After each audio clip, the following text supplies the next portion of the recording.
ಇತ್ತ Nandini layout food street ವಿಚಾರಕ್ಕೆ ಬರೋದಾದ್ರೆ ಅಲ್ಲೂ ಕೂಡ ಮೆನುವಿನಲ್ಲಿ ಕಡಿತ ಮಾಡಲಾಗಿದೆ. ಇಲ್ಲಿಂದ ನಿಮ್ಮ ಪವರ್ ಟಿವಿ ಗ್ರೌಂಡ್ ರಿಪೋರ್ಟ್ ಅನ್ನ ಕೊಟ್ಟಿದೆ. ವ್ಯಾಪಾರ ಕುಸಿತಗೊಂಡಿದೆ.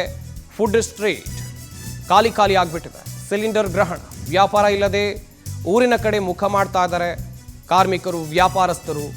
ಮತ್ತೊಂದು ಕಡೆ ಕಾಳಸಂತೆಯಲ್ಲಿ ಗ್ಯಾಸ್ ಸಿಲಿಂಡರ್ ಮಾರಾಟ ಕೂಡ ಆಗ್ತಾ ಇದೆ.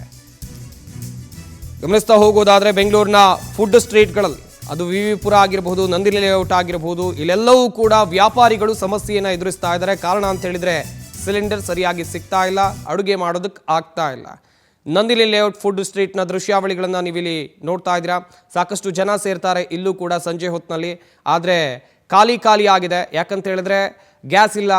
ಮೆನುವಿನಲ್ಲೂ ಕೂಡ ಬದಲಾವಣೆಗಳನ್ನು ಮಾಡಲಾಗಿದೆ. ಪ್ರಮುಖವಾಗಿ ಕೆಲವೊಂದಿಷ್ಟು ಐಟಮ್ಗಳು ಸಿಗ್ತಾ ಇಲ್ಲ. ಹೀಗಾಗಿ ಜನ ಫುಡ್ ಸ್ಟ್ರೀಟ್ನತ್ತ ಬರ್ತಾ ಇಲ್ಲ. ಒಂದು ಕಡೆಯಲ್ಲಿ ವ್ಯಾಪಾರಿಗಳು ಸಮಸ್ಯೆಯನ್ನು ಎದುರಿಸಿದ್ದಾರೆ. ಈ ಬಗ್ಗೆ ನಮ್ಮ ಪ್ರತಿನಿಧಿ ಪ್ರಜ್ವಲ ಪ್ರತ್ಯಕ್ಷ ವರದಿಯನ್ನು ಕೊಟ್ಟಿದ್ದಾರೆ. ಬನ್ನಿ ನೋಡೋಣ.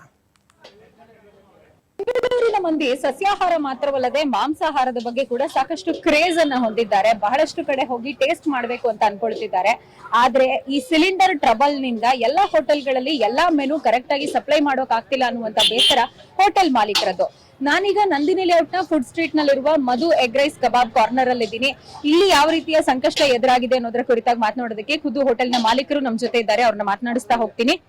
ಮೇಡಮ್, ಇವಾಗ ಎಲ್ಲ ಮೆನು ನಿಮ್ಮಲ್ಲಿ ಏನೇನ್ ಐಟಮ್ಸ್ ಅವೈಲಬಲ್ ಇತ್ತು ಮೊದ್ಲು ಕೊಡ್ತಾ ಇದ್ರಿ, ಈಗ ಅದನ್ನ ಕೊಡೋಕ್ ಆಗ್ತಾ ಇದೆಯಾ? ಇಲ್ಲ ಮೇಡಮ್, ಆಗ್ತಾ ಇಲ್ಲ.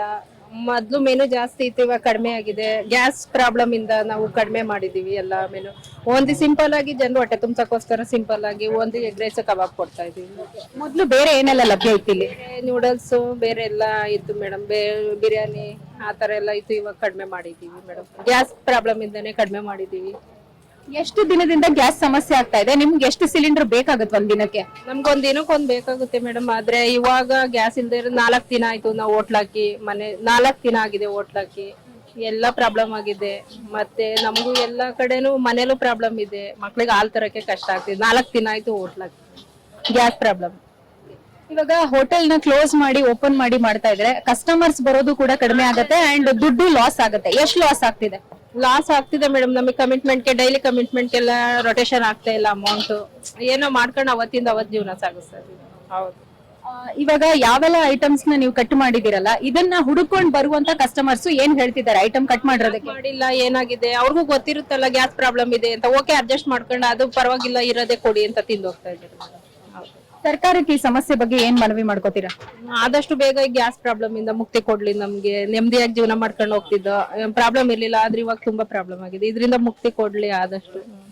ಈಗ ಒಂದಷ್ಟು ಹೋಟೆಲ್ಗಳವರು ಈ ಗ್ಯಾಸ್ ಸಮಸ್ಯೆಯಿಂದಾಗಿ ಸೌದೆ ಒಲೆ ಮೊರೆ ಹೋಗ್ತಿದ್ದಾರೆ. ನಿಮಗ ಅದು ವರ್ಕೌಟ್ ಆಗತ್ತಾ? ಮಾಡ್ಬೋದಾ?